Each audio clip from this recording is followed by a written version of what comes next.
السلام علیکم ورحمۃ اللہ وبرکاتہ، نحمده ونصلی علی رسولہ الکریم، اما بعد فاعوذ باللہ من الشیطان الرجیم، بسم اللہ الرحمن الرحیم، رب اشرح لی صدری ویسر لی امری واحلل عقدۃ من لسانی یفقہوا قولی۔ تو کل کے لیسن پر کچھ غور و فکر فرمایا آپ نے؟ اہم ترین سبق کیا تھا کل کا؟ سلام اینڈ اسمائل۔ تو سلام اینڈ اسمائل یا اسمائل اینڈ سلام؟ پہلے کیا ہوتا ہے؟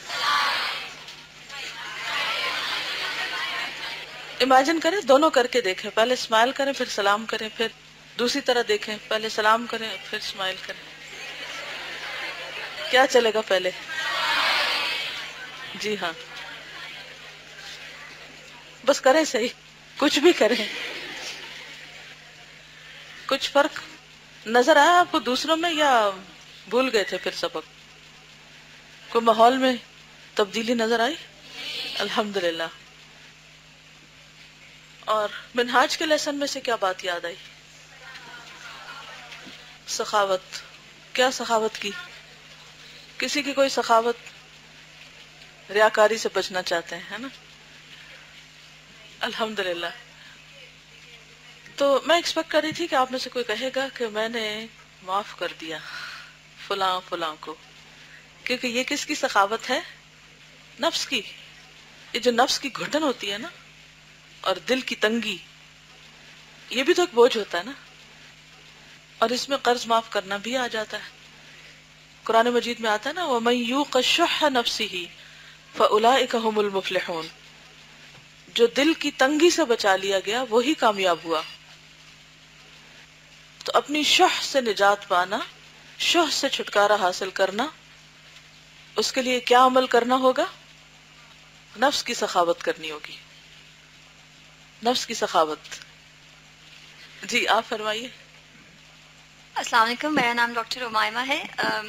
کل میری اسٹاف نرس، ان کا نام سیرش ہے لیکن وہ کرسچن ہے، تو میں قرآن پڑھ رہی تھی۔ کل ہماری سورہ نساء اسٹارٹ ہوئی تھی، تو I was revising practically. Clinic میں بعض پیشنٹس نہیں آ رہے تھے، ٹائم تھا، تو I was revising my lesson. تو وہ آئی اور شی سیڈ کہ آپ کیا پڑھ رہی ہیں، تو میں نے اس کو بتانا شروع کیا۔ پہلے تو وہ گھبرائی کہ شاید شی از کرسچن، تو میں ان کا دین خراب کر دوں گی، شاید شی وانٹڈ۔ وہ ذرا کافی پریشان سی ہوئی نا، میں بیٹھ جاؤں یہاں پر، میں نے کہا چلے بیٹھ جائیں۔ پھر ان کو بتانے لگ گئی کہ کیا معاملات ہیں، صرف قرآن میں صرف عبادات کا نہیں ہے، ہر قسم کی، مطلب it's a code of life. میں اس کو سمجھانے لگ گئی، تو کیونکہ وہ کمپلین کر رہی تھی کہ عورتوں کو یہ نہیں ملتا، وہ نہیں ملتا، اور صبح سے میں بیٹھی ہوئی ہوں تو میرے ساتھ یہ ہوتا ہے۔ پھر میں نے اسے بتایا کہ اسلام میں خواتین کے لیے اللہ تعالیٰ نے کتنی زیادہ لگژریز دی ہیں، عورت کو پیمپر کیا گیا ہے۔ تو وہ تھوڑی سی امپریس ہوئی، لیکن بیچاری تھوڑی سی پریشان ہو کے اٹھ کے پھر چلی گئی۔ اینڈ آئی واز تھنکنگ کہ میں اگر روز روز اس کو دوں تو میرے لیے تو تبلیغ بھی ہے۔ اینڈ سیکنڈلی یہ کہ ہم لوگ کے اسپیشلی یہاں پہ جو جتنی بھی کرسچن اسٹاف نرسز ہیں نا، زیادہ کرسچنس ہیں، تو ہم لوگ کے تو بہت اوپن اللہ میاں نے وہ دے دیا ہے کہ آپ، ہاں جی، موقع دے دیا ہے کہ خود بھی اچھے مسلم بنے اور تبلیغ بھی کر سکیں۔ اور ذمہ داری بھی ہے، جی exactly۔ کیونکہ قیامت کے دن پوچھا جائے گا، جب ان کی پکڑ ہوگی تو وہ ہمارا گریبان پکڑیں گے۔ ہم تمہارے ساتھ رہتے تھے، ہمیں کیوں نہیں بتایا تھا، شیئر کیوں نہیں کیا تھا؟ تو ہمارا فرض ہے شیئر کرنا، آگے قبول کرنا یا نہ کرنا ان کا کام ہے، وہ پھر ان کی ذمہ داری۔ تو علم کا شیئر کرنا یہ بھی کیا ہے؟ سخاوت۔ السلام علیکم۔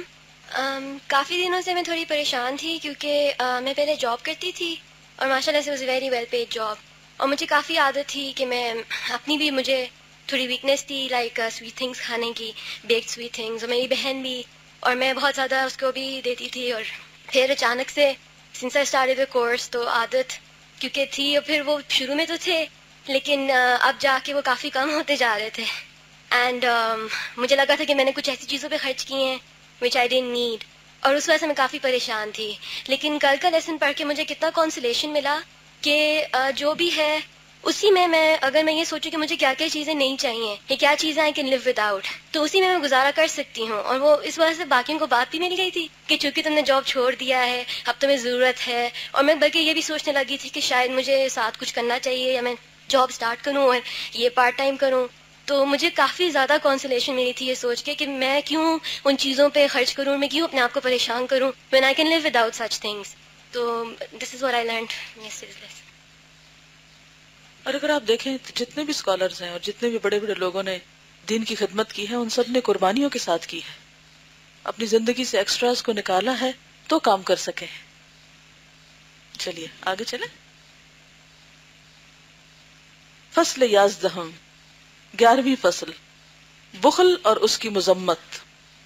مذمت کا کیا معنی ہوتا ہے؟ کنڈم کرنا. حضرت ابو سعید نے کہا رسول اللہ صلی اللہ علیہ وسلم نے فرمایا 2 عادتیں کسی مومن میں اکٹھی نہیں ہوتی، بخیلی اور بدخلقی، یعنی برا اخلاق.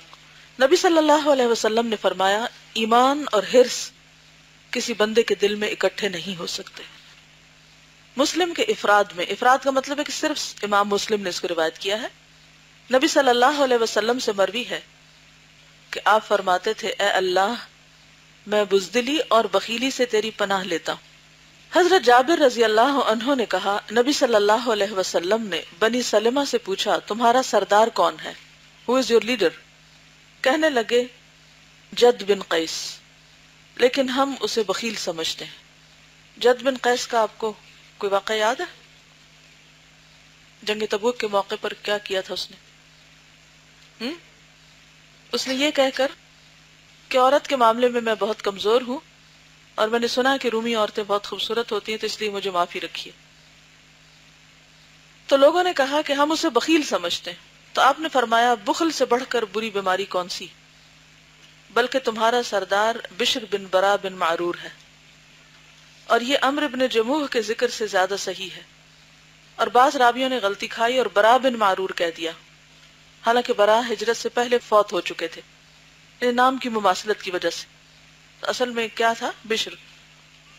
نبی صلی اللہ علیہ وسلم نے فرمایا 3 چیزیں ہلاک کرنے والی ہیں، بخیلی جس کی پیروی کی جائے، ان انسان اسے نہ چھوڑے اور ہر معاملے میں بخل سے کام لے، اور خواہش جس کا پیچھا کیا جائے، ان انسان کے دل میں کسی چیز کی خواہش ہو اور پھر وہ اس کے پیچھے لگ جائے پورا کرنے کے لیے، ہر وقت اسی کے بارے میں سوچے، ہر وقت اسی کا دھیان ذہن میں رہے اور کچھ اور نہ کر سکے. اور آدمی کا اپنے نفس کو پسند کرنا، سیلف ڈسپشن، خود کے بارے میں ایسا گمان رکھنا کہ میں بہت اچھا ہوں، یعنی اپنے نفس کا دھوکا. خطابی نے کہا شح نہ دینے میں بخل سے زیادہ بلیغ ہے، یعنی ایک بخل ہوتا ہے اور ایک شح ہوتا ہے. تو شح جو ہے وہ اور اوپر کا درجہ ہے، یعنی بخل سے بھی آگے. حضرت سلمان فارسی رضی اللہ عنہ نے کہا جب سخی مرتا ہے تو زمین اور اس کے نگران فرشتے کہتے ہیں اے رب اپنے بندے کو اس کی سخاوت کی وجہ سے معاف کر دے، اور جب بخیل مرتا ہے تو کہتے ہیں اے اللہ اس بندے کو جنت سے روک دے، جیسا کہ اس نے تیرے بندوں کو دنیا میں اس چیز سے روکا جو تو نے اس کے ہاتھ میں دی تھی. اس میں وہ حدیث بھی یاد رکھیے کہ ہر روز اللہ تعالیٰ 2 فرشتے مقرر کرتے ہیں. ما من یوم یصبح فیہ العباد الا ملکان ینزلان فیقول احدہما اللہم آتی ممسکا تلفا وآتی منفقا خلفا، کہ ہر روز جس میں بندے صبح کرتے ہیں تو اللہ تعالیٰ 2 فرشتے مقرر کر دیتے ہیں، جن میں سے ایک کہتا ہے کہ اے اللہ دینے والے کو اور دے اور روکنے والے کا برباد کر دے. بعض حکماء نے کہا، یعنی وائز پیپل، بخیل کے مال کا وارث اس کا دشمن ہوتا ہے، یعنی جو شخص اپنی ضروریات پہ خرچ نہیں کرتا، جمع کرتا رہتا حتیٰ کہ اس کی موت آ جاتی، تو موت کے بعد وہ مال اس کے پاس چلا جاتا ہے جس کو وہ دنیا میں پسند نہیں کرتا. آپ دیکھیں کہ جو شخص سخی ہوتا ہے نا تو لوگ اس کے دوست ہوتے ہیں، اور جو بخیل ہوتا ہے تو لوگ خود بخود اس کے دشمن بن جاتے ہیں، نفرت کرتے ہیں اس سے، ان کے دل میں اس کی کوئی قدر نہیں ہوتی. آپ دیکھیے کہ انسان کے پاس جب مال ہوتا ہے تو اس پر سب سے پہلے کن لوگوں پہ خرچ کرنے کا فرض عائد ہوتا ہے؟ جو اس کے قریب ترین ہیں، بیوی بچے ہیں یا عزیز رشتہ دار ہیں، یتیم مسکین ہیں، جو بھی اس کی جان پہچان کے قریبی سرکل ہے. تو انسان جب اپنی زندگی میں ان میں سے کسی پر بھی خرچ نہیں کرتا تو ان سب کے دلوں میں کیا ہوتا ہے؟ بغض آ جاتا ہے، نفرت آ جاتی. اب جب انسان مرتا ہے تو پھر اس مال کو کون لیتا ہے؟ وہی لوگ جن کو اس نے دنیا میں نہیں دیا، کہ ان کو نہیں دینا چاہتا تھا، تو موت کے بعد اللہ نے دلوا دیا. ایک اعرابی نے ایک قوم کی مذمت کی اور کہا وہ بھلائی سے روزہ رکھتے ہیں اور بے حیائی پر افطار کرتے ہیں، یعنی کوئی خیر نہیں ان میں. ایک اور اعرابی نے ایک آدمی کی صفت بیان کی اور کہا وہ میری نگاہ میں چھوٹا ہے کیونکہ دنیا اس کی نگاہ میں بڑی ہے. کتنی خوبصورت بات ہے. یہ صرف اس عرابی کی اور کسی خاص انسان کی بات نہیں، اسے اگر عمومی طور پر بھی لیا جائے تو بات بالکل درست ہے. کیا؟ جو شخص بھی دنیا سے محبت کرتا ہے، دنیا کا لالچ رکھتا ہے، وہ لوگوں کی نگاہ میں چھوٹا ہو جاتا ہے. کیسے؟ کوئی مثال دیں گے؟ بات یہ ہے کہ انسان اس لیے بنا ہے کہ وہ انسانوں کے ساتھ محبت کرے، خیر خواہی رکھے، اور چیزیں اس لیے بنی ہے کہ وہ انسانوں کی ضرورت پوری کرے. اب انسان نے الٹ کام کیا، چیزوں سے محبت شروع کر دی اور انسانوں کو اگنور کر دیا. اب دیکھیں کہ قریبی رشتوں میں بھی شوہر بیوی کے تعلق کوئی دیکھیں، اگر کوئی شوہر صرف اور صرف اس بات پر توجہ رکھتا ہے کہ اس کی جاب، اس کا سٹیٹس اور اس کا فیوچر کن چیزوں میں محفوظ ہے، اور اس کے مقابلے میں بیوی کے لیے اس کے پاس وقت نہیں یا اس کی قدر نہیں، تو بیوی کے دل میں اس شخص کے لیے کتنی محبت ہوگی کہ دن رات اس کا انتظار ہی کرتی رہے. اور وہ کس میں مصروف ہے؟ زیادہ سے زیادہ مال کمانے میں یا زیادہ سے زیادہ دنیا جمع کرنے میں. حضرت ابن عباس رضی اللہ عنہ سے بیان کیا گیا ہے کہ حاجب عرب کا ایک بہت امیر آدمی تھا، لیکن بخیل ایسا تھا کہ رات کو اس لیے آگ نہ جلاتا کہ کوئی اس کی روشنی سے فائدہ اٹھائے گا. بعض اوقات ایسا ہوتا ہے نا کہ ایک شخص کتاب پڑھ رہا تھا، اگر کوئی اور پڑھنے لگے تو وہ ادھر سے پھیر لیتے ہیں تاکہ وہ دوسرا نہ پڑھے اس کو. تو کوئی بھی ایسی چیز کہ جس سے انسان اس لیے ہٹا لے کہ کہیں لوگوں کو فائدہ نہ پہنچ جائے، تو یہ اسی قسم کی خصلت ہے جس کا یہاں ذکر ہو رہا ہے. بہت ہی ضرورت کے وقت آگ جلاتا، لیکن جیسے ہی یہ گمان گزرتا کہ کوئی روشنی سے فائدہ اٹھا رہا ہے تو اس کو بجھا دیتا. یعنی یقین بھی نہیں ہوتا، صرف گمان ہوتا. بیان کیا جاتا ہے کہ مروان بن ابی حفصہ سب سے زیادہ بخیل آدمی تھا. ایک دن وہ خلیفہ مہدی عباسی کے پاس آنے لگا تو اس کی بیوی نے کہا، اگر تمہیں کچھ انعام ملا تو مجھے کیا دو گے؟ کہنے لگا، اگر مجھے 1,00,000 درہم ملے تو تجھے 1 درہم دے دوں گا. خلیفہ نے اسے 60,000 درہم دیے تو اس نے بیوی کو 4 دانم دیے، یعنی پرسنٹیج وہی رکھی. کہا جاتا ہے کہ ایک بخیل بہت دولت مند تھا. ایک دن اس نے بازار سے ضرورت کی کچھ چیزیں خریدی اور مزدور کو بلایا اور کہا، ان اشیاء کو اٹھانے کا کیا لوگے؟ یعنی سامان اٹھانے کا. اس نے کہا، 1 حبہ، چاندی کا سکہ جو 2 جو کے وزن کا تھا. جو دیکھا کبھی؟ بالکل چھوٹا سا معمولی سا دانہ ہوتا. کہنے لگا، کچھ کم کرو. مزدور بولا، حبہ سے کم کیا کروں کہ سب سے چھوٹا سکہ تو یہی ہے، اس سے بھی چھوٹی کیا چیز لوں؟ بخیل نے کہا، ہم 1 حبہ کی گاجریں لیتے ہیں، پھر دونوں مل کر کھا لیتے ہیں. تو حبہ سے کم مل جائے گا تمہیں. 2 جو تھے تو 1 جو تمہیں مل جائے گا، 1 مجھے مل جائے گا. اس نے تو یہ کیا، لیکن ہم میں سے بہت سے لوگ بڑی دکانوں سے کچھ خریدے تو خوشی سے پیسے دیتے ہیں، لیکن کہاں کم کرواتے ہیں؟ ریڈی والے سے، ٹیکسی والے سے، اور اسی طرح کے مزدور طبقے سے. کوئی کام کروانا ہو گھر میں، کوئی پلمبر بلانا ہو، کوئی اور، تو عموماً مزدوروں کی مزدوری پہ ہم ہاتھ ڈال دیتے ہیں کہ کام وہ کریں اور اس میں سے بھی ہمیں کچھ فائدہ ملے. بعض اوقات مزدوری دیتے بھی بہت دن سے، حالانکہ حکم کیا ہے؟ مزدور کی مزدوری اس کا پسینہ خشک ہونے سے پہلے ادا کر دینی چاہیے. ایثار کی فضیلت. تو بخل کا اپوزٹ کیا ہے؟ ایثار. اور حرص کا کیا تھا؟ سخاوت. معلوم ہونا چاہیے کہ سخاوت اور بخل کے کئی درجے ہیں، اور سخاوت کا سب سے اعلیٰ مرتبہ ایثار ہے. ایثار کیا ہوتا ہے؟ دوسرے کو اپنے اوپر ترجیح دینا، جو یہ ہے کہ اپنی ضرورت پر دوسرے کی ضرورت کو ترجیح دی جائے. اسی طرح بخل کا سب سے برا درجہ یہ ہے کہ ضرورت کے باوجود آدمی اپنی ذات پر بھی خرچ نہ کرے. کتنے ہی بخیل ہیں جو مالدار ہونے کے باوجود اپنا علاج بھی نہیں کراتے کہ پیسے لگیں گے، ڈاکٹر کی فیس کیوں دیں. اور دل میں کوئی خواہش پیدا ہوتی ہے تو بخل پوری نہیں کرنے دیتا. کتنا فرق ہے اس آدمی میں جو ضرورت کے باوجود اپنی ذات پر بھی خرچ نہ کرے، اور اس آدمی میں جو حاجت کے باوجود اپنا مال دوسرے کو دے دے. یعنی ضرورت ہے لیکن پھر بھی دوسرے کو دے دے. اس کو ترجیح دینا کہتے ہیں، یعنی ایثار کہتے ہیں کہ آپ خود بھی نیڈی ہیں لیکن آپ دوسرے کی نیڈ کو اپنی نیڈ پر فوقیت دیتے ہیں. دراصل اخلاق اللہ تعالیٰ کی خاص بخشش ہے، جس کو چاہتا ہے عطا فرماتا ہے. سخاوت میں ایثار سے بڑھ کر اور کوئی درجہ نہیں. اللہ تعالیٰ نے رسول اللہ صلی اللہ علیہ وسلم کے صحابہ کی مدح ایثار سے فرمائی. ارشاد ہوا وَيُؤْثِرُونَ عَلَىٰ أَنفُسِهِمْ وَلَوْ كَانَ بِهِمْ خَصَاصَةٌ، اور وہ اپنی جانوں پر دوسروں کو ترجیح دیتے ہیں اگرچہ خود ان کو ضرورت ہو. اس آیت کے نازل ہونے کا سبب حضرت ابو طلحہ رضی اللہ عنہ کا قصہ ہے، جبکہ انہوں نے بھوکے آدمی کو اپنی اور اپنے بچوں کی روٹی کھلا دی. یہ ایک مشہور واقعہ ہے، سب کو معلوم ہے. یرموک کی جنگ میں اکرمہ بن ابو جہل، سہیل بن عمرو، حارث ابن ہشام اور بنو مغیرہ کی ایک جماعت شہید ہو گئی. جب وہ زخمی ہو کر گرے ہوئے تھے تو ان کے پاس پانی لایا گیا. وہ پانی ایک دوسرے کی طرف بھیجتے رہے یہاں تک کہ سب شہید ہو گئے اور پانی کسی نے بھی نہ پیا. یہ بھی واقعہ مشہور ہے نا. حضرت اکرمہ کے پاس پانی لایا گیا. انہوں نے دیکھا کہ سہیل بن عمرو پانی کو دیکھ رہے ہیں تو کہا پہلے ان کو پلاؤ. سہیل نے حارث کو دیکھا کہ وہ پانی کو دیکھ رہے ہیں تو کہا پہلے ان کو پلاؤ.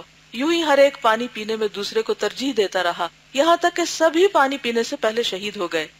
حضرت خالد بن ولید رضی اللہ عنہ ان کے پاس سے گزرے تو کہا میری جان تم پر قربان. اس سے آپ یہ بھی اندازہ لگا سکتے ہیں کہ مسلمانوں کو اس دور میں کامیابی جو حاصل ہوتی تھی اور اتنی اتنی جنگیں انہوں نے جیتی، اس میں بنیادی چیز کیا تھی. ایک تو نیت کی درستگی کہ یہ جنگیں اللہ کی خاطر تھی، دنیا کا مال سمیٹنے کے لیے نہیں. اور دوسرا یہ کہ ان کے اخلاق اور کردار بہت اعلیٰ تھے، اور اس اعلیٰ ترین اخلاق میں سے یہ ایثار تھا. یعنی ایک نہیں دو تین، ان تینوں کے تینوں. اور اگر کوئی اور اس لسٹ میں ہوتا تو شاید وہ بھی ایسا ہی کرتا. تو گویا ان کے ساتھیوں کے اندر ایثار تھا. اچھا، ہم جب دین کا کام کرتے ہیں، آپ جیسے پڑھتے ہیں یہاں بیٹھ کر سب، تو آپس کے تعلقات دیکھیے کیسے. کہیں ایک جگہ کام کرتے ہیں تو ایثار کی حالت کیا ہے.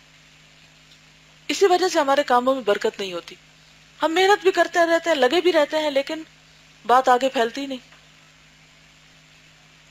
تو دین کا کام ایسا کام ہے کہ جس میں جب تک وہ اخلاق نہ ہو، وہ کردار نہ ہو جو مطلوب ہے، تو اسے برکت نہیں ہوتی، اس کا وہ فائدہ نہیں ہوتا. اسی وجہ سے ان کے اس ایثار اور اخلاق کی وجہ سے انہوں نے مشکل ترین مرحلوں کو کامیابی کے ساتھ طے کر لیا.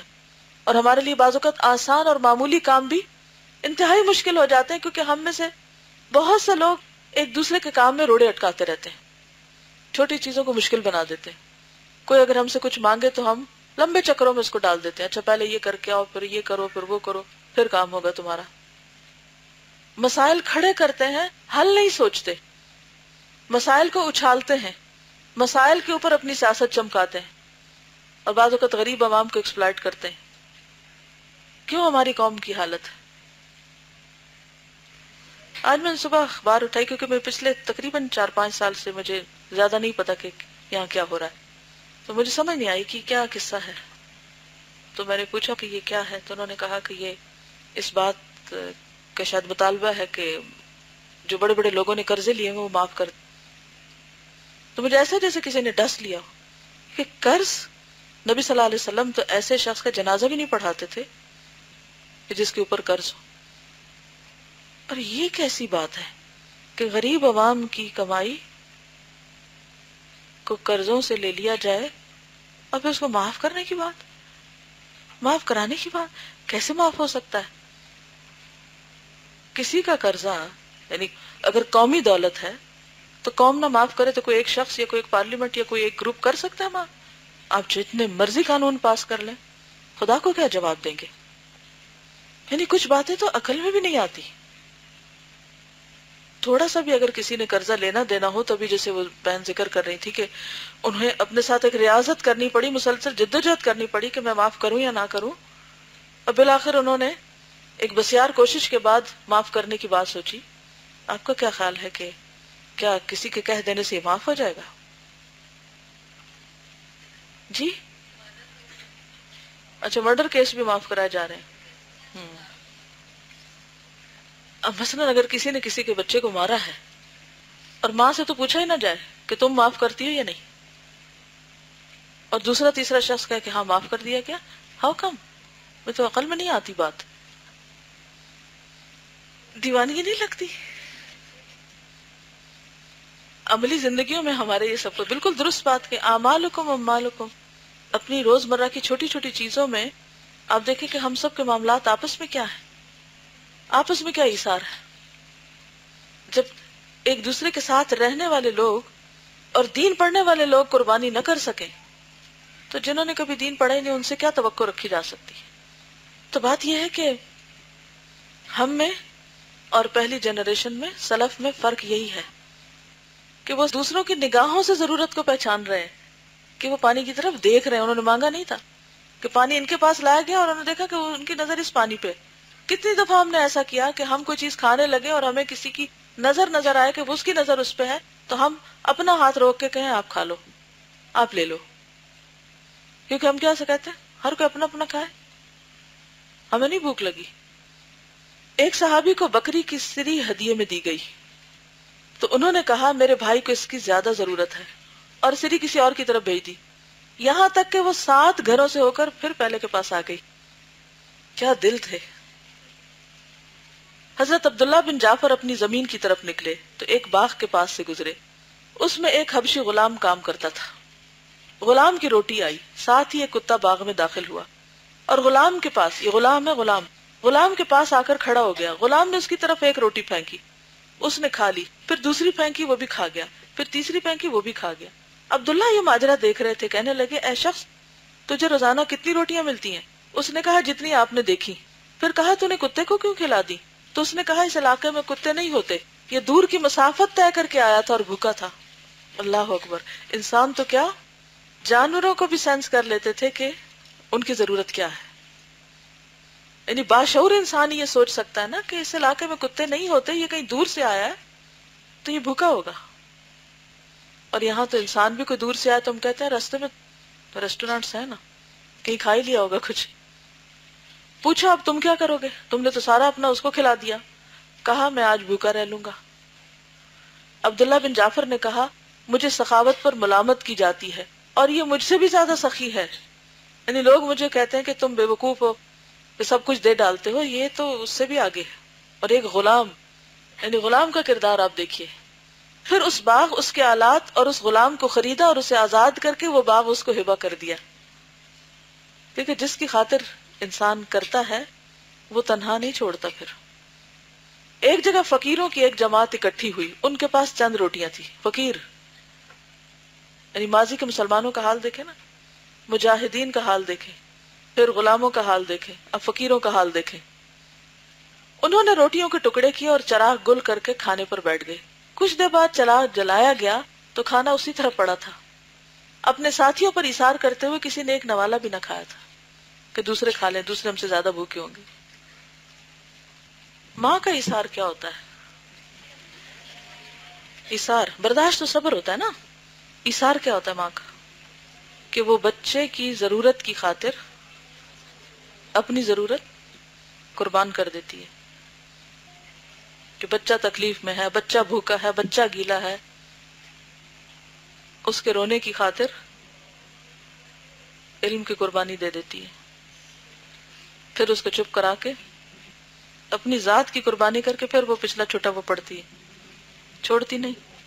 2 طرح کی مائیں ہوتی، ایک تو ہار جاتی اور بچوں کو عذر بنا لیتی چونکہ بچے چھوٹے ہیں، بچے روتے ہیں اس لیے ہم کچھ نہیں کر سکتے. اور ایک وہ ہیں کہ جو جس وقت بچوں کو ضرورت ہوتی ہے اس وقت بچوں کو اٹینڈ کرتی ہیں، اور پھر اس کے بعد جب بچوں کو کسی اور کام لگاتی ہیں تو پھر اپنا کام پورا کرتی ہیں. یہ مجاہدات ہیں. کیونکہ ماؤں کا یا عورتوں کا جہاد کیا ہے؟ گھر کے سطح پر، گھر کے میدان میں اپنی ذمہ داریوں کو، اپنے فرائض کو نبھاتے ہوئے دین کا کام کرنا، اور تب کام ہوتا ہے.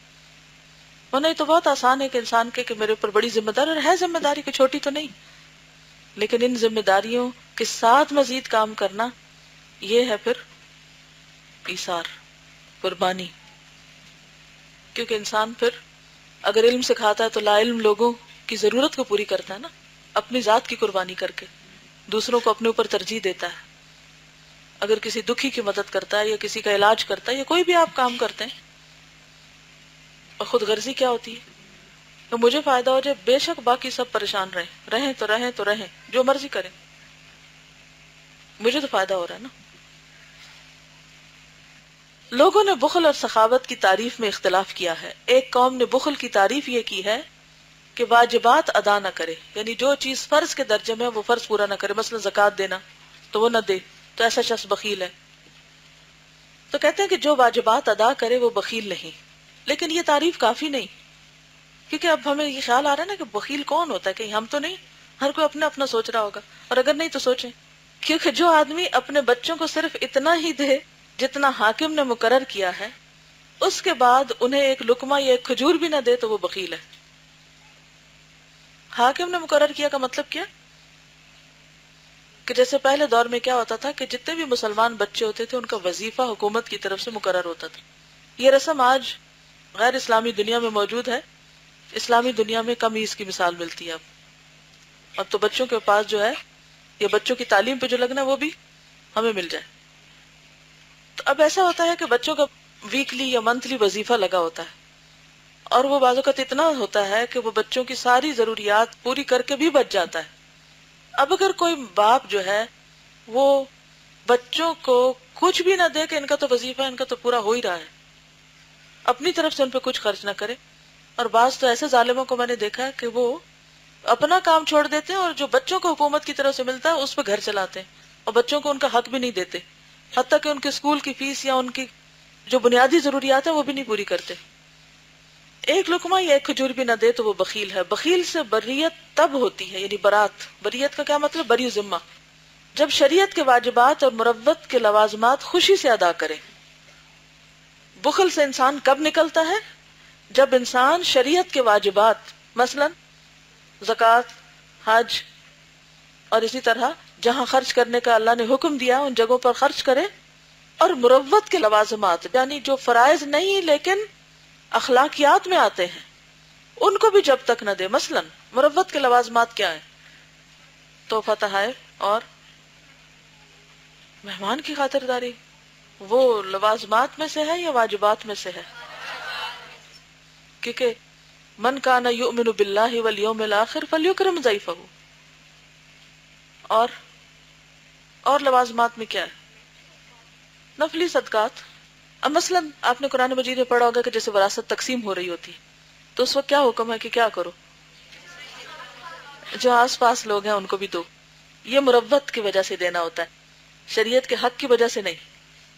یہ جو مروت کے لوازمات ہیں نا، یہ انسان کو کہیں لکھی ہوئی لسٹ نہیں ملے گی، کہ یہ چیک لسٹ نہیں ملے گی ایسے بھی کرو ایسے بھی کرو، کیونکہ یہ مروت کے لوازمات ہیں۔ یہ آپ کو کیسے پتا چلے گا؟ کہ جب کوئی سچویشن پیش آئے گی، اور الحمدللہ ہمارے معاشرے میں اس کا بہت احساس کیا جاتا ہے۔ ابھی بھی بہت لوگ ایسے ہیں کہ جو مروت کے لوازمات نبھاتے ہیں۔ مثلا آپ بک سٹور پہ کھڑے ہیں، کوئی کتاب لے رہے ہیں، اتنے میں کوئی شخص آتا ہے پیچھے سے جلدی سے، کہتے کہ مجھے ایک مسواک دے دو، تو آپ کیا کہتے ہیں؟ اچھا لے جاؤ، بس جاؤ تم، باقی کام میرا ہے۔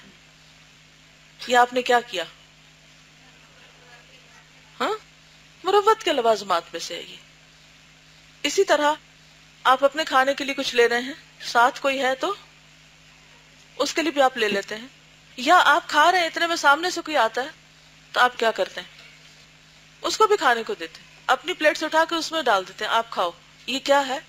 وہ کوئی آپ کا مہمان نہیں ہے یا آپ کے اوپر کوئی لازم واجب نہیں ہے، لیکن کیا ہے؟ دراصل مروت کے لوازمات میں سے ہے۔ اور شریعت کے واجبات، زکوٰۃ اور بال بچوں کے اخراجات ہیں۔ اس کے علاوہ مروت کے لحاظ سے ضروری ہے کہ بچوں پر تنگی نہ کرے اور چھوٹی چھوٹی چیزوں کا حساب نہ لیتا رہے۔ یہ رویہ ناپسندیدہ ہے۔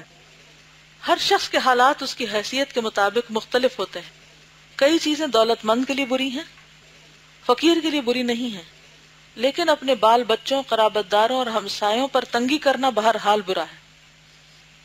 البتہ کسی اجنبی کی ضرورت کا خیال نہ کرنا برائی سے نہیں، یعنی کوئی برا نہیں۔ بخل یہ ہے کہ ایسی چیزوں کو روک لے جن کو روکنا نہ چاہیے۔ جو شریعت کے واجبات اور مروت کے لوازمات ادا کرے وہ بخیل نہیں، یعنی صرف فرائض ادا کرنے سے بخل سے بریت نہیں ہوتی۔ بعض نے کہا سخی وہ ہے جو دے کر احسان نہ جتائے، بھول جائے، نیز یہ بھی کہا گیا کہ سخی وہ ہے جو دے کر خوش ہو. اب اپنا آپ خود جائزہ لے لیں. سخی وہ ہے جو دے کر احسان نہ جتائے. ایک دفعہ انسان ایسا فیصلہ کر لے پھر اس کے بعد بار بار اسے مینشن نہ کرے اور اس پہ پچھتائے نہیں. نیز یہ بھی کہا گیا ہے کہ سخی وہ ہے جو دے کر خوش ہو. دے کر خوش ہو. رہا بخل کا علاج تو معلوم ہونا چاہیے کہ بخل کا سبب مال کی محبت ہے. اور مال کی محبت کے دو سبب ہیں. پہلا سبب خواہشات میں الجھ جانا، جیسے کھانے کے علاوہ سویٹس کا شوق، آئس کریم کی خواہش، کہ کوئی بیسک فوڈ تھوڑی ہے، یہ بیسک نیڈ تو نہیں ہے. اور لمبی آرزوؤں میں مبتلا ہو جانا. ان میں وہ آرزویں بھی شامل ہیں جو انسان اپنی اولاد کے لیے کرتا ہے. دوسرا سبب یہ کہ بذات خود مال کی محبت ہو. بعض لوگ ایسے ہوتے ہیں کہ ان کے پاس ضرورت سے بھی بہت زیادہ دولت ہوتی. بعض لوگ ایسے ہوتے ہیں کہ جن کے پاس زائد ضرورت مال ہوتا ہے. وہ عمر کی آخری منزل تک پہنچ چکے ہوتے ہیں. آخری منزل کون سی ہے؟ بڑھاپا. مثلا 50 کے بعد انسان داخل ہونے لگتا ہے، پھر 60 کے بعد وہ واقعی، اور پھر آگے تو ورس سے ورس ہوتا چلا جاتا ہے انسان. It depends, person to person varies. لیکن آپ کیسے ہیں 50 سال کا جوان تھا؟ نہیں کہتے نا. یہ الگ بات ہے کہ کچھ لوگ 60 سال کے بھی جوان لگتے ہیں، وہ بہت ایکسیپشنل ہے. یا کچھ لوگوں کے دل ہمیشہ ہی جوان رہتے ہیں. وہ عمر کی آخری منزل تک پہنچ چکے ہوتے ہیں، اولاد سے بھی محروم ہوتے ہیں، یا یہ کہ اولاد بڑی ہو چکی ہوتی ہے. لیکن حال یہ ہوتا ہے کہ خاص اپنی بنیادی ضرورتیں بھی پوری نہیں کرتے. عموماً بڑھاپے میں بیماریاں آ جاتی ہیں تو اپنا علاج تک نہیں کراتے. صاف نظر آ رہا ہوتا ہے کہ ان کی موت کے بعد یہ مال دوسروں کے قبضے میں چلا جائے گا، لیکن دولت کی ہرس انہیں خرچ کرنے سے روکے رکھتی. یہ ایک لا علاج مرض ہے. بڑھاپے میں ویسے بھی علاج مشکل ہوتا ہے، تو اگر اخلاقی امراض بھی ساتھ ہو تو اور مشکل. ایسے شخص کی مثال اس آدمی جیسی ہے جسے کسی سے محبت ہو. ایسے شخص کی مثال اس آدمی جیسی ہے جسے کسی سے محبت ہو، پھر اس کا ایلچی آئے تو ایلچی سے محبت کرنے لگے اور اپنے محبوب کو بھول جائے.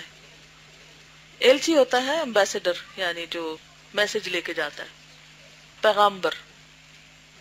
یہ دنیا ایلچی ہے، حقیقی منزل کی طرف لے جانے والی ہے.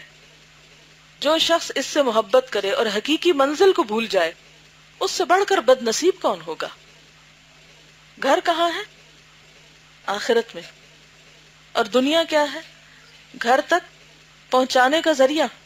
جو کچھ بھی ہے نا ہمارے پاس، یہ دراصل اس لیے ہے کہ اسے ہم اس طریقے سے استعمال کریں اپنی ذات پر، بچوں پر، دوسروں پر، کہ جس کے ذریعے آخرت بنتی جائے. یہ نہیں کہ آخرت کو بھول کر صرف اسی کے ہو کر رہ جائیں. معلوم ہونا چاہیے کہ ہر بیماری کا علاج اس کے اسباب کی رعایت سے ہوتا ہے. اسباب کی رعایت کا مطلب کیا؟ روٹ کاز، بیماری کیوں ہے.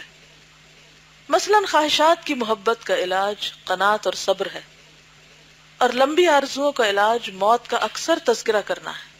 اسی طرح اگر اولاد کی محبت میں دل الجھ گیا ہو تو اس کا علاج یہ خیال کرنا ہے کہ جس نے ان کو پیدا کیا ہے اس نے ان کی روزی بھی پیدا کی ہے.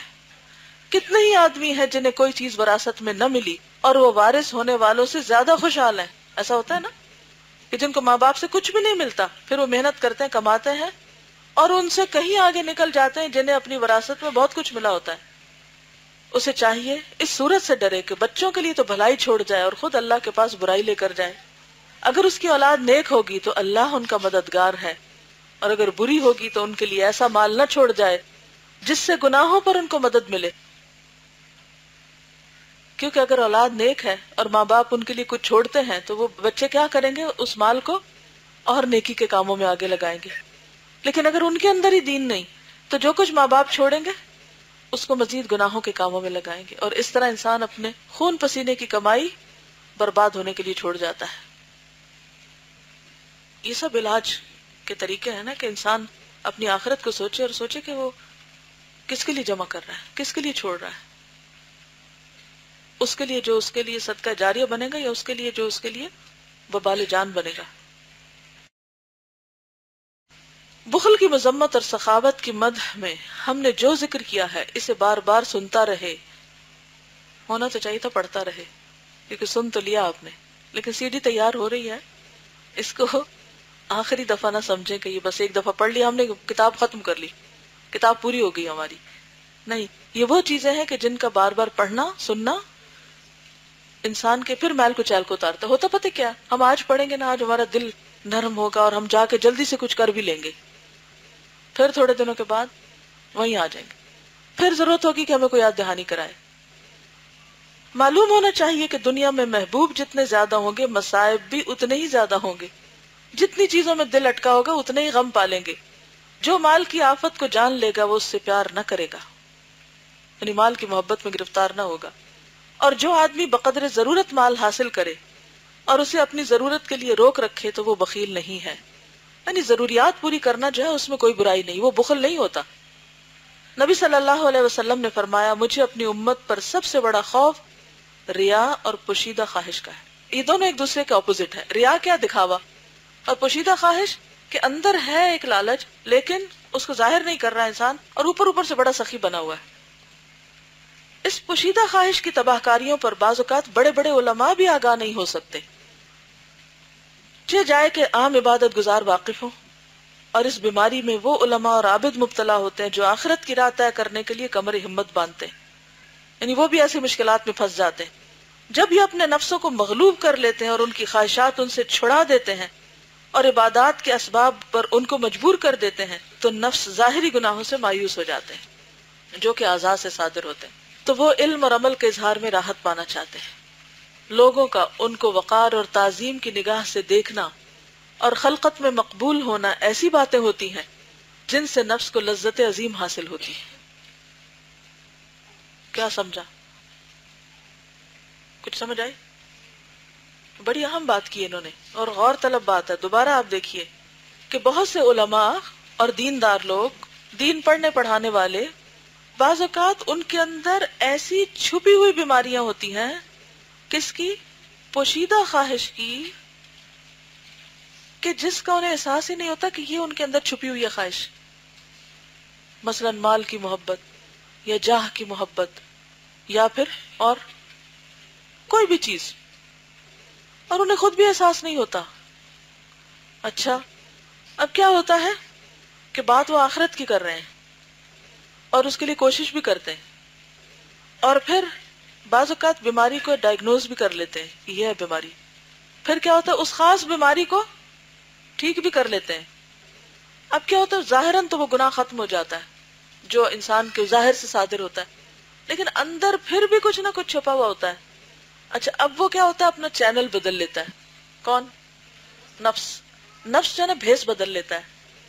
پہلے اس کو اگر راحت ملتی تھی کسی خاص گناہ سے، کسی خاص خواہش کے پورا کرنے سے، تو اب نفس نے پینترا بدلا اور کسی دوسری چیز سے اپنے آپ کو سیٹسفائی کرنے لگ گیا.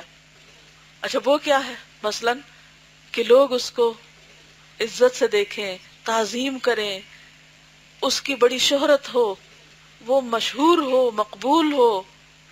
ان چیزوں سے ان کے نفس لذت پانے لگتے ہیں. کبھی کسی نے نوٹس کیا اپنے آپ پر کہ مجھے یہ چیزیں کیوں خوش کرتی ہیں اور میں ان چیزوں کا حریص کیوں، اور میں صرف وہی کام کیوں کرنا چاہتا ہوں جس سے میرے نفس کو یہی لذت ملے؟ بعض اوقات ایسا ہوتا ہے نا، نیکی کے دو کام ہوتے ہیں، ایکولی امپورٹنٹ ہوتے ہیں. ہم کس کو پریفر کرتے ہیں؟ جس سے ہمارے نفس کو لذت ملے. پھر ہوتا پتہ کیا ہے، ٹھیک ہے نفس کا راحت پانا ایک حد تک وہ بھی درست ہے، لیکن بعض اوقات وہ بیماری بننے لگ جاتی ہے. یعنی کسی بھی چیز میں جب بہت آرام آنے لگ جائے تو پھر کیا ہوتا ہے، ویسے سو کر آپ کو آرام ملتا ہے، سونا ضروری ہے، لیکن کب نقصان دہ ہو جاتا ہے؟ جب زیادہ ضرورت. تو بسا اوقات اسی طرح انسان کو پتہ ہی نہیں چلتا کہ اس کا نفس کس طرح اس کو دھوکہ دے رہا ہے. بظاہر وہ نیکی کا بڑا عالیشان کام کر رہا ہے، لیکن اندر سے اس کو ایک خاص قسم کی لذت مل رہی ہے، اور مقصد اللہ کی رضا نہیں، وہ نفس کی لذت پوری کرنا ہے. وہ نفس جو ظاہری گناہ نہ کر سکا اور ان گناہوں سے لذت نہ پا سکا جس سے دنیا کے لوگ لذت پاتے ہیں، تو اس نے کیا کرنا شروع کر دیا؟ کسی خفیہ چیز یا خفیہ خواہش سے لذت پانی شروع کر دی. آگے سمجھ؟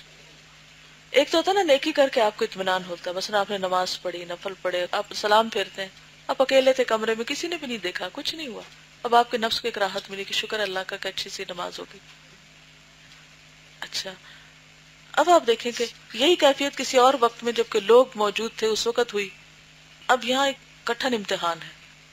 بعض اوقات پھر مکس فیلنگز شروع ہو جاتی. پھر انسان کی سمجھ نہیں آتی کہ یہ اللہ سے کنیکشن مضبوط ہونے کی وجہ سے ہوئی یا لوگوں کے آس پاس ہونے کی وجہ سے ہوئی. تو بہت گہری نظر سے پھر اپنا حساب کتاب کرنے کی ضرورت ہوتی ہے.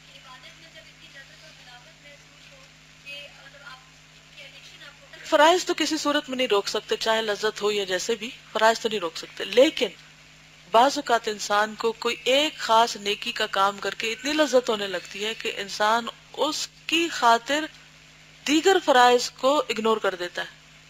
مثلا آپ کو لوگوں کو کچھ دے کر بڑی خوشی ہوتی ہے. اب آپ دیتے ہیں, خوش ہو رہے ہیں, نفس لذت پانے لگ گیا کیونکہ لوگ خوش ہوئے تو آپ بھی خوش ہوئے. اب آپ کی سعادت نے آپ سے اپنی اولاد پر یا ان مقامات پر خرچ کرنا کم کرا دیا یا روک دیا کہ جہاں فرض تھا آپ کا. مثلا رشتہ داروں کو دینا ایک ذمہ داری تھی. اب رشتہ دار تو لیتے ہیں تو پلٹ کے شکریہ بھی نہیں کہتے, خوش بھی نہیں ہوتے بعض اوقات. اب انسان کیا کرنے لگتا پھر؟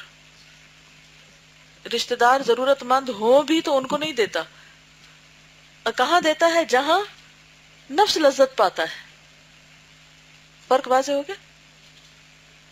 کیونکہ لذت جب آنے لگتی ہے نا تو سلپ ہونا بڑا آسان ہو جاتا ہے, پھر حفاظت بڑی مشکل ہو جاتی ہے کہ کہاں سٹاپ کرنا ہے. تو فرائض سے غفلت نہیں برتنی کہ ایک اچھے کام میں اگر آپ کو مزہ آ رہا ہے آپ کیے جا رہے ہیں اور دوسری طرف آپ کی نمازیں جا رہی ہیں اور آپ کو نفس آپ کو دھوکہ دے رہا ہے, یہ بھی تو نیکی کا کام ہے, یہ بھی تو بڑا اہم کام ہے. نہیں, کام کو نہ چھوڑے, اعتدال. جو اچھا کام آپ کر رہے ہیں اس کو نہیں چھوڑنا, کیونکہ صحابہ کرام کی ایک روایت بھی نہیں ملتی کہ کسی صحابی نے اس لیے نیکی چھوڑی کہ انہوں نے کہا میری نیت خراب ہونے لگی تھی. یہ شیطان نے ہمیں جال میں پھنسایا ہے. یہ اس دور کی بدعات اور خرافات میں سے ہے. کیا ہوتا ہے کہ بہت سے لوگ کہتے ہیں کہ وہ میں کرنا تو چاہتا ہوں لیکن چونکہ مجھے اپنی نیت پر کنٹرول نہیں اس لیے میں نہیں کر رہا. یہ سنتے ہیں نا آپ کئی دفعہ بات. یہ نہیں ہونا چاہیے. صحابہ کرام نے کبھی ایسا نہیں کیا تھا کہ چونکہ ہمیں اپنی نیت پہ کنٹرول نہیں اس لیے ہم نفل چھوڑ رہے ہیں یا عبادت چھوڑ رہے ہیں یا کوئی بھی اچھا کام چھوڑ رہے ہیں. نہ, چھوڑنا کچھ بھی نہیں. اصل ان سب باتوں کا مطلب یہ ہے کہ انسان اپنے اندر ریاضت حساب کتاب کرتا رہے, کیونکہ یہ پھسلتا ہوا رستہ ہے نا, اس پر سنبھل کے چلنا بہت ضروری. تقویٰ اسی کا تو نام ہے. جب تقویٰ آتا ہے نا, دل میں خدا کا خوف آتا ہے, تب بھی یہ ساری باتیں نظر آنے لگتی ہیں کہ نہیں یہ مجھے اس لیے تھوڑی کرنا تھا. تو پھر انسان سیدھا رہتا ہے, بیلنس ہوتا رہتا ہے. چلیے آگے چلتے ہیں. پھر کوئی ان میں سے خیال کرتا ہے کہ وہ اللہ کے لیے خالص ہے, حالانکہ وہ منافقین کے دفتر میں لکھا ہوتا ہے. اللہ اکبر. یعنی لوگ اپنے بارے میں سمجھتے ہیں کہ ہم اللہ کے لیے خالص ہیں, حالانکہ نام کہیں اور لکھا ہے. یہ شیطان کا ایک بہت بڑا مکر ہے. اس سے مقرب لوگ ہی بچ سکتے ہیں. چنانچہ اسی لیے کہا گیا کہ صدیقین کے دماغ سے جو آخری چیز نکلتی ہے وہ مرتبہ اور جاہ کی محبت ہے. اور اس کتاب کا آخری چیپٹر حب جاہ کا علاج ہے کہ آخری چیز جس کا نکالنا ضروری ہے وہ کیا ہے؟ حب جاہ. جاہ کیا ہے؟ کس چیز کی محبت؟ مقام اور مرتبے کی محبت. تو صدیقین اپنے ساتھ کوشش کرتے رہتے, بہت سی برائیاں دور کرتے رہتے, لیکن سب سے مشکل کس چیز کو نکالنا ہوتا ہے پتہ بھی نہیں چلتا.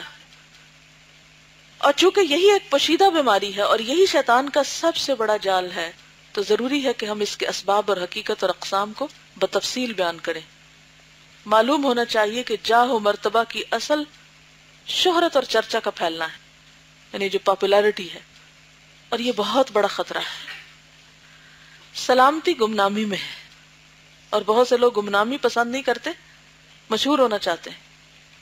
نیک لوگ شہرت نہیں چاہتے اور نہ اس کے اور اس کے اسباب کی طرف توجہ کرتے ہیں. اگر اللہ تعالیٰ کی طرف سے ایسا ہو جائے تو اس سے بھاگتے اور گمنامی کو ترجیح دیتے. ابن مسعود رضی اللہ عنہ سے مروی ہے کہ آپ اپنے گھر سے نکلے تو ایک جماعت آپ کے پیچھے چلنے لگی.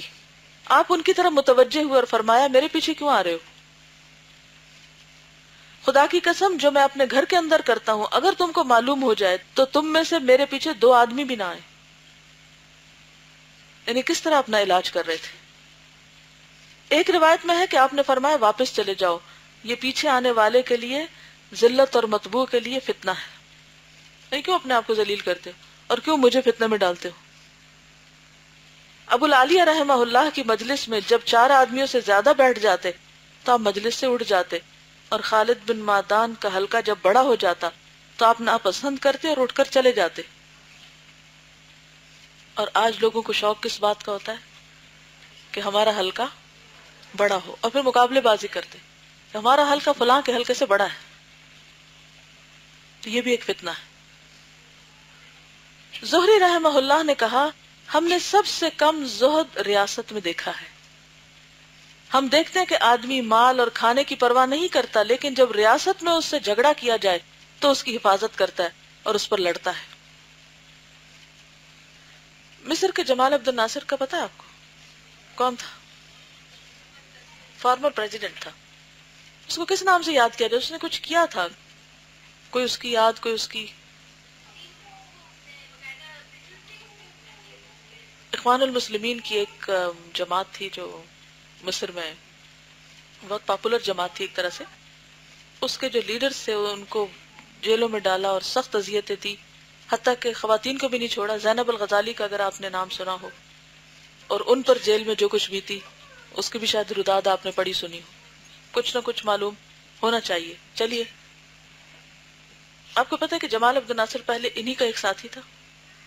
نماز روزہ کا بھی پابند تھا، اس کی بیوی حجاب بھی پہنتی تھی، بظاہر دیندار آدمی تھا. لیکن اس نے دین والوں کے ساتھ یہ کیوں کیا؟ کب کیا؟ جب اس کو خطرہ محسوس ہوا کہ یہ مجھ سے حکومت لینا چاہتے ہیں. تاریخ پڑھ کے دیکھ لیجیے، یہ میں نے صرف خلاصہ بتایا بات، اور یہ چیز تاریخ میں ریکارڈڈ ہے. اسی طرح اتا ترک، اس کے بارے میں بھی اگر آپ پڑھیں تو وہاں بھی یہی نظر آتا ہے. پہلے وہ دینی پارٹی میں تھا، پھر اس سے نکل کر جب حکومت ملی اور جب اسے یہ محسوس ہو کہ دین ہی اس کے راستے میں رکاوٹ ہے تو اس نے مسجدوں کو میوزیم میں بدل دیا اور بہت کچھ اور کیا. تو بعض اوقات انسان بظاہر دین کی خدمت بھی کر رہا ہوتا ہے، لیکن اگر اسے پتا چلے کہ کوئی اور کسی بھی طرح اس کے مقام میں حارج ہو رہا ہے، یعنی مقام یا مرتبے میں کوئی اس کے شریک ہونے لگا ہے، تو وہاں پر شیطان بہت بڑے دھوکے میں ڈال دیتا ہے. اور سب سے کم زہد یہاں ہوتا ہے. زہری کہتے ہیں ہم نے سب سے کم زہد ریاست میں دیکھا. ہم دیکھتے ہیں کہ آدمی مال اور کھانے کی پرواہ نہیں کرتا، کھانا بھی کسی کو دے دے گا، مال بھی بانٹ دے گا، لیکن جب ریاست میں اس سے جھگڑا کیا جائے تو اس کی حفاظت کرتا ہے اور اس پر لڑتا ہے. ایک آدمی نے بشر حافی رحمہ اللہ سے کہا مجھے کچھ وصیت فرمائیے. تو کہا اپنے آپ کو گمنام کر دو، خواہ کھانا اچھا کھاؤ، یعنی کم درجے کا کھانا کھانے میں زہد نہیں. اصل زہد کیا ہے؟ گمنامی پسند کرنا. اور فرمایا آدمی آخرت کی لذت نہیں پاتا، آدمی آخرت کی لذت نہیں پاتا جو دنیا میں شہرت کا طالب ہو. آخرت کی بات، آخرت کا شوق، آخرت کا ذکر اس کو نہیں بھاتا جب تک کہ دنیا میں یہ خواہش موجود رہے انسان کے اندر. صحیح مسلم میں روایت ہے کہ حضرت عمر بن سعد سوار ہو کر اپنے باپ سعد کی طرف گئے جو مدینہ سے باہر اپنی بکریاں چرا رہے تھے. جب آپ نے اس کو دیکھا تو کہا میں اس سوار کی برائی سے اللہ کی پناہ لیتا ہوں. کس کو کہہ رہے ہیں؟ بیٹے کو. یہ کوئی بری خبر لایا. جب وہ آپ کے پاس پہنچے تو کہا ابا جان کیا آپ عرابی بن کر اپنی بکریوں میں ہی رہیں گے؟ لوگ مدینہ میں حکومت کے بارے میں جھگڑا کر رہے ہیں اور آپ یہاں بکریاں چرا رہے ہیں. کیونکہ ساتھ بھی وہ عشرہ مبشرہ میں سے تھے، حضور صلی اللہ علیہ وسلم کے قریبی ساتھیوں میں سے. ٹین ایجر تھے جب انہوں نے جنگوں میں شرکت شروع کی. حضرت علی شاید 13 سال کے تھے اور یہ 16 سال کے تھے، تو ان کا ایک بڑا مقام تھا. تو سعد نے ان کے سینے پہ ہاتھ مارا اور کہا خاموش رہو، میں نے رسول اللہ صلی اللہ علیہ وسلم کو فرماتے سنا ہے بے شک اللہ تعالیٰ پرہیزگار، بے نیاز اور گمنام آدمی کو پسند کرتا ہے. یعنی بیٹے کے اس مشورے کو قبول نہیں کیا. ابو امامہ رضی اللہ عنہ نے کہا رسول اللہ صلی اللہ علیہ وسلم نے فرمایا میرے نزدیک سب سے زیادہ قابل رشک مومن وہ ہے جو غریب ہو، نماز خوب پڑھتا ہو، اپنے رب کی عبادت اچھی طرح کرے، پوشیدگی میں بھی اس کی اطاعت کرتا ہو اور لوگوں میں گمنام ہو، انگلیوں سے اس کی طرف اشارے نہ ہوتے ہوں اور اس کا رزق محض گزارے کے لیے ہو، پھر وہ اس پر صبر کرے، پھر ہاتھ سے زمین کو ریدنے لگے اور فرمایا اس کی موت جلدی ہو جائے، اس کے رونے والے تھوڑے ہوں، اس کی میراث تھوڑی ہو، یعنی ہلکا ہی دنیا سے چلا گیا، لیکن جس کام کے لیے پیدا کیا گیا تھا وہ کر کے گیا، عبادت خوب کی۔ ابن مسعود رضی اللہ عنہ اپنے ساتھیوں کو وصیت کرتے اور فرماتے تم بن جاؤ علم کے چشمے، ہدایت کے چراغ، گھروں میں بیٹھ رہنے والے، رات کے چراغ، نئے دلوں والے، پرانے کپڑوں والے، تم آسمان میں پہچانے جاؤ اور زمین والوں پہ مخفی رہو۔ اگر اعتراض کیا جائے کہ اس میں گمنامی کی فضیلت اور شہرت کی مذمت ہے اور انبیاء اور ائمہ اور علماء کی شہرت سے بڑھ کر اور کس کی شہرت ہے، یعنی ویسے تو گمنامی کی باتیں کی جا رہی ہیں، لیکن جتنے بھی علماء ہیں، ائمہ کرام ہیں، انبیاء ہیں، وہ بڑے مشہور ہیں سب، تو اب کیا کیا جائے؟ پھر عالم نہ بنا جائے یا دنیا کا کوئی کام نہ کیا جائے کہ شہرت ہو جائے گی؟ تو ہم کہتے ہیں کہ انسان کا شہرت طلب کرنا برا ہے، اور اگر طلب کے بغیر اللہ کی طرف سے یہ چیز مل جائے تو بری نہیں، کیونکہ انسان نے شہرت کے لیے یہ نہیں کیا تھا، شہرت کے لیے علم حاصل نہیں کیا تھا، علم حاصل ہو گیا تو شہرت ہو گئی، شہرت کے لیے مال نہیں کمایا تھا، مال کما لیا تو شہرت ہو گئی۔ اس کا وجود کمزوروں کے لیے فتنہ ہے، جیسے دو صحابہ کو آپ نے کہا تھا نا کہ تم کبھی بھی عہدے کو نہ ہاتھ لگانا۔ کمزور کی مثال اس غرق ہونے والے کی طرح ہے جو تیرنا نہ جانتا ہو۔ اگر آپ کو سوئمنگ نہیں آتی اور آپ پانی میں چلے جائیں تو بچ نہیں سکتے۔ اسی طرح اگر آپ کے دل میں کمزوری اور آپ ایسے کام کرنے لگے جن سے شہرت حاصل ہوتی تو پھسلنا بہت اور گرنا بہت آسان ہو جائے گا۔ اگر کوئی اس کو پکڑے گا تو خود بھی غرق ہو جائے گا، اور اگر پیراکی میں ماہر ہو تو ڈوبنے والے کی نجات اور خلاصی کا سبب بن جائے گا۔ معلوم ہونا چاہیے کہ جاہ اور مال دنیا کے دو ستون ہیں، اس کو انڈر لائن کر لیجیے۔ جاہ اور مال دنیا کے دو ستون ہیں۔ مال کا معنی ہے چیزوں کا مالک ہونا، مالک بھی مال سے جن سے فائدہ حاصل کیا جائے، اور جاہ کا معنی ہے دلوں کا مالک ہونا، جن سے تعظیم اور اطاعت مطلوب ہو اور ان میں تصرف کر سکے، یعنی جب دل مسخر ہو تو پھر ان سے اپنی مرضی کے کام لے، جیسے کسی بھی عہدے کے ساتھ ہوتا ہے۔ جاہ یعنی مرتبہ، مقام، سٹیٹس، لوگوں کے دلوں میں منزلت کا قیام ہے، اور وہ اس شخص میں کسی کمال کی صفت کا دل میں اعتقاد ہے کہ میں بہت پرفیکٹ ہوں کسی معاملے میں، اس لیے سب ملا ہے، خواہ وہ علم ہو یا عبادت، نسب ہو، قوت، خوبصورتی یا کوئی اور چیز جسے لوگ کمال سمجھتے ہوں۔ تو جتنا ان کے متعلق کسی کا عقیدہ ہوگا اتنا ہی دل اس کی اطاعت، مدح، خدمت اور عزت کے لیے فرما بردار ہوگا۔ کیونکہ جب انسان کو پتہ چلتا ہے نا کہ کسی کے پاس کوئی قوت ہے، اتھارٹی ہے، کوئی عہدہ ہے، یا اس کا حسب نسب بہت عالی ہے، یا بڑا عبادت گزار ہے، اس کی دعائیں بڑی قبول ہوتی ہیں، یا بہت بڑا عالم ہے، یا انتہائی خوبصورت ہے، یا بہت مال ہے اس کے پاس، تو دوسرے لوگوں کے دلوں میں خود بخود ہیبت آنے لگتی اور وہ اس کی بات کی طرف متوجہ ہونے لگتے ہیں۔ تو جتنا ان کے متعلق کسی کا عقیدہ ہوگا اتنا ہی دل اس کی اطاعت اور مدح، خدمت اور عزت کے لیے فرما بردار ہوگا۔ بس معلوم ہوا جاہ محبوب بالطبع ہے، یعنی انسان کے اندر اس کی محبت رکھ دی گئی، اور یہ مال کی محبت سے زیادہ بلیغ ہے، اس سے بھی اگلے درجے میں ہوتی ہے دل میں۔ اگر آپ دل کو اس گلاس سے تشبیہ دیں تو بہت سی چیزوں کی محبت ہے، مثلا انسانوں کی محبت، علم کی محبت، مال کی محبت، اور جو جاہ کی محبت ہے وہ باٹم پہ ہوگی، سب سے نیچے۔ اب آپ نکال رہے ہیں اس محبت کو، اٹھا کے پھینکی، دوسری کو نکال رہے ہیں، تیسری کو نکال رہے ہیں، چوتھی کو نکال، لیکن وہ جو ہے نا وہ سب سے نیچے گھسی ہوئی ہے کہیں، سب سے نیچے جو گھسی ہوئی چیز ہوتی ہے اس کو نکالنا زیادہ مشکل ہوتا ہے، بعض اوقات نظر ہی نہیں آتی، انسان کہتا نہیں کچھ نہیں ہے، ہی کچھ نہیں یہاں تو، کیونکہ مال بذات ہی محبوب نہیں بلکہ وہ محبوب چیزوں کے حصول کا وسیلہ ہے۔ مال اور جاہ کا سبب میں مشترک ہونا محبت کے اشتراک کا تقاضا کرتا ہے، اور جاہ مال سے زیادہ راجح ہے، یعنی لوگوں کو جاہ زیادہ پسند ہے بنسبت مال کے۔ معلوم ہونا چاہیے کہ جاہ یعنی مرتبہ اچھا بھی ہے اور برا بھی۔ یہ تو معلوم ہے کہ انسان کے لیے مال ضروری ہے کہ اس سے کھانے اور لباس وغیرہ کی ضرورتیں پوری ہوتی ہیں، اسی طرح لوگوں کے ساتھ زندگی گزارنے کے لیے جاہ و مرتبہ بھی لازمی چیز ہے۔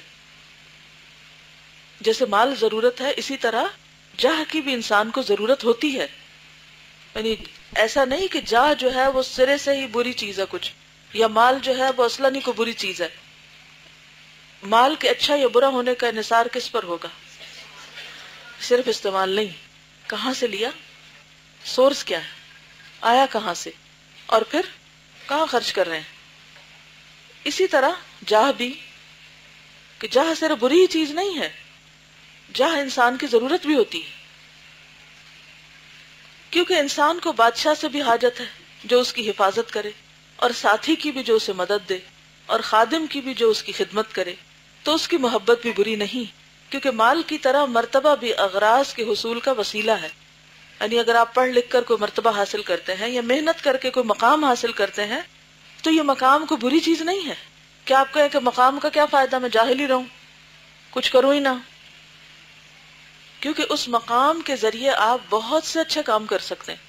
مثلا آپ دیکھیں کہ ایک شخص کو اگر کسی خاص ذمہ داری یا کسی خاص پوسٹ کے لیے چن لیا جاتا ہے، وہ اچھی لیڈرشپ کا رول ادا کرتا ہے، تو نتیجہ کیا ہوتا ہے؟ اس سے بے شمار لوگ فائدہ اٹھاتے ہیں. دو طریقے ہوتے ہیں. کچھ لوگ اس لیے کوئی عہدہ حاصل کرتے ہیں یا ان کو جب عہدہ ملتا ہے کہ وہ اس سے صرف ذاتی فائدے سمیٹتے ہیں. ایسی مثالیں ہیں نا. کیا ہوتا ہے، کیا کرتے ہیں لوگ؟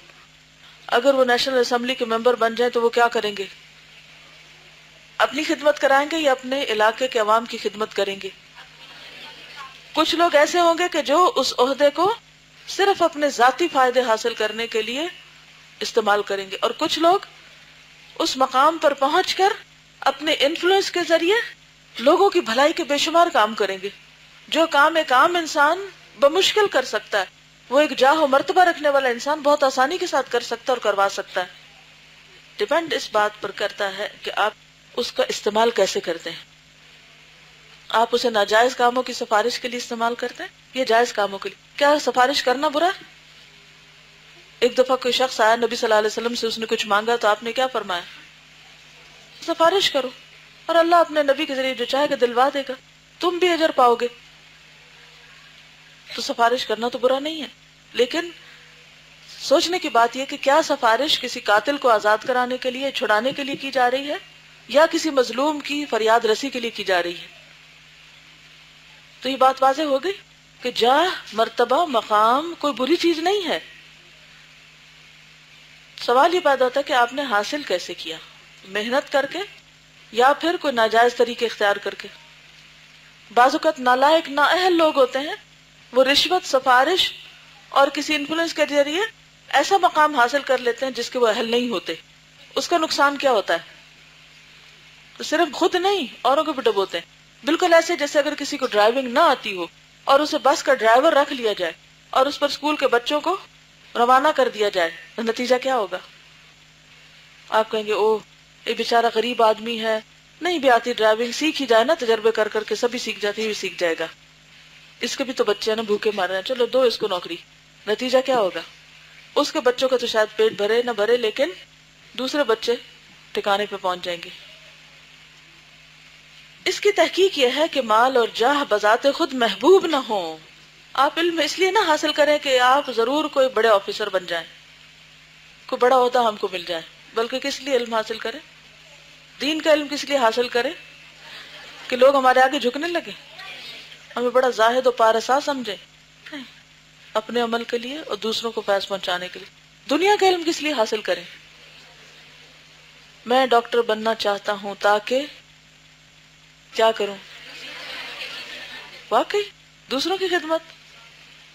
کتنے لوگ اپنی ایسی باتوں میں سچے ہوتے ہیں؟ پھر کیا ہوتا ہے جب کوئی مریض آتا ہے تو لوگ کیا کرتے ہیں؟ ہمدردی اور خیرخواہی کے ساتھ اس کی علاج کی فکر کرتے ہیں، یا اس بات پہ خوش ہوتے ہیں کہ اتنے لوگ آ گئے اور میرا اتنا پیسہ بن گیا؟ وہ تو بن ہی جائے گا، لیکن آپ کی نیت کیا ہونی چاہیے؟ کہ میں اس کا درد دور کروں، میں اس کی حالت بہتر کرنے کے لیے ذریعہ بن جاؤں. اگر میں کسی کا دکھ دور کرنے میں اس کی مدد کروں گا تو اللہ میرا دکھ دور کرے گا. بڑا معاوضہ یہ ہے کہ اللہ کی طرف سے آپ کو اس پر انعام ملے جو آپ کسی کے کام آئے. تو اس طرح آپ کوئی بھی دنیا کا کام کریں گے تو وہ کیا ہوگا؟ نہایت فائدہ مند ہوگا. اس کی تحقیق یہ ہے کہ مال اور جاہ بذات خود محبوب نہ ہوں، کہ اپنی شان بڑھانے کے لیے آپ محنت کریں. جب آدمی اپنے مرتبے کا قیام کسی صفت کی وجہ سے جس سے وہ موصوف ہو صحیح غرض کے لیے کرے، جیسا کہ یوسف علیہ السلام نے کہا تھا وَجَعَلْنِي عَلَى خَزَائِنِ الْأَرْضِ إِنِّي حَفِيظٌ عَلِيمٌ، مجھے زمین کے خزانے سپرد کر دو، میں حفاظت کرنے والا اور جاننے والا ہوں۔ جو علم اس وقت یوسف علیہ السلام کے پاس تھا وہ پوری کنگڈم میں کسی کے پاس بھی نہیں تھا۔ کون سا علم؟ فائنانسز کا اور غلے کی حفاظت کا۔ وہ ایسی ٹیکنیک تھی کہ جو اس کے علاوہ کسی اور کے ذہن میں آئی ہی نہیں تھی۔ تب ایسا شخص جس کو اللہ نے کوئی خاص صلاحیت دے رکھی ہو، خاص قوت دے رکھی ہو، خاص علم دے رکھا ہو، تو اس کو کیا کرنا چاہیے؟ کہیں چھپ جانا چاہیے، جا کے اس کو استعمال کرنا چاہیے۔ کیوں؟ تاکہ لوگ مجھے مان جائیں اور مجھے کوئی بڑا مقام دے دیں، مجھے کوئی مال دے، نہیں، اس لیے تاکہ اللہ کی اس مخلوق کا بھلا ہو جائے۔ تو انہوں نے اس لیے اپنے آپ کو آفر کیا تھا، ورنہ تو اس سے پہلے انہوں نے کیا چوز کیا تھا اپنے لیے؟ جیل میں جانا، جبکہ انہیں ہر طرف سے لوگ توجہ دینے والے موجود تھے۔ آپ دیکھیے کہ یوسف علیہ السلام اتنے خوبصورت تھے کہ ایک عورت نہیں، جتنی عورتوں نے بھی دیکھا وہ سب پیچھے پڑ گئی ان کے۔ اب کسی ایسے مرد کا سوچئے کہ جو ایک غلامی کی زندگی بسر کر رہا ہو اور اس کے پیچھے جتنے بھی ان کا وہ جو رولنگ طبقہ تھا سارا، ان سب کی جو بیویاں تھیں یا جو بھی عورتیں تھیں یا جو بھی وہاں پر مخلوق تھی، وہ ساری کی ساری ان کی دیوانی ہو گئی۔ تو ایسے شخص کو کیا کرنا چاہیے اس وقت کہ مجھے تو اتنی امپورٹنس مل رہی ہے، میں بھلا اس موقع کو کیوں کھوں؟ لیکن انہوں نے اس وقت کیا کہا؟ رب السجن احب الی مما یدعوننی الیہ، اللہ قید خانہ مجھے زیادہ پسند ہے اس سے جس کی طرف یہ مجھے بلا رہے ہیں۔ تو اس سے کیا پتہ چلتا ہے کہ یوسف علیہ السلام کے دل میں لوگوں کی نگاہوں کی یا لوگوں کی توجہ حاصل کرنے کی خواہش نہیں تھی، نہ ہی ان کے دل میں کوئی مال اور مرتبے کی کوئی طلب تھی یا کسی شہرت کا شوق تھا۔ ان کے دل میں کیا تھا کہ وہ بہتر طور پر ایک قوم کی خدمت کر سکیں۔ تو یہاں ایک پورا اعتدال نظر آتا ہے ان کی شخصیت میں۔ اگر آپ اس کو صرف اس حصے کو پڑھیں تو بعض لوگ اس کو غلط بھی انٹرپریٹ کرتے ہیں اور اس کو دلیل بنا لیتے ہیں۔ کس چیز کی دلیل بنا لیتے ہیں؟ عہدوں کے پیچھے بھاگنے کی، جاہ اور مرتبہ اور مقام حاصل کرنے کی، کہ عہدہ تو مانگ کے بھی لیا جا سکتا ہے، تو پھر کیا دلیل دیتے ہیں؟ جیسے یوسف علیہ السلام نے مانگا تھا، اس میں کیا برائی ہے؟ کیونکہ ہم کر سکتے ہیں۔ تو بات یہ ہے کہ دیکھا یہ جائے گا کہ کس موقع پر کس چیز کی ضرورت ہے اور آپ کی نیت اور ارادہ کیا ہے۔ ہاں، اگر ہم یوسف علیہ السلام کے اس عمل کو دوسرے عمل کے ساتھ، جہاں وہ قید خانے جانے کی بات کر رہے ہیں، اس کے ساتھ ملا کر پڑھیں تو پھر ان کی شخصیت پوری طرح سمجھ آتی کہ وہ کیا چاہتے تھے۔ تو ہم سب کو بھی اپنے آپ کو اسی طرح جج کرنا ہے، اپنا جائزہ لینا ہے۔ یا اپنے کسی عیب کو چھپانا مقصود ہو تاکہ اس کی منزلت ختم نہ ہو تو یہ جائز ہے، اور اگر منزلت لوگوں سے کسی ایسی صفت پر عقیدے کے سبب مطلوب ہو جو اس میں نہیں ہے، مثلا علم آتا ہی کچھ نہیں اور انسان اس بات کا شوق رکھے کہ مجھے معلم بنا دیا جائے، پرہیزگاری یعنی ظاہری صرف شکل و صورت یا کوئی اٹائر یا کوئی ایسی آؤٹ لک بنا لے کہ جس سے وہ بڑا نیک اور پاکیزہ معلوم ہو، اور نسب یعنی نسب کچھ ہے اور جھوٹا نسب اپنے اوپر لگا لے، کوئی نام بدل کے، کئی لوگ کرتے ہیں نا ایسے، اپنے ناموں کے ساتھ سید کا اضافہ کر لیتے ہیں، جو کہ سمبل ہے کس چیز کا؟ کہ یہ نبی صلی اللہ علیہ وسلم کی اولاد میں سے، آپ کے خاندان میں سے ہے۔ تو ایسا کرنا درست نہیں، یہ جھوٹ کا لبادہ اڑنا ہے۔ اسی طرح اگر لوگوں کے سامنے اچھی طرح نماز پڑھے تاکہ لوگ اس کے خشوع کے معتقد ہوں تو یہ اس میں ریاکار ہوگا۔ فریب سے دلوں کو اپنی طرف راغب کرنا اور دھوکے سے مال کا مالک ہونا جائز نہیں، اس کو انڈر لائن کر لیں۔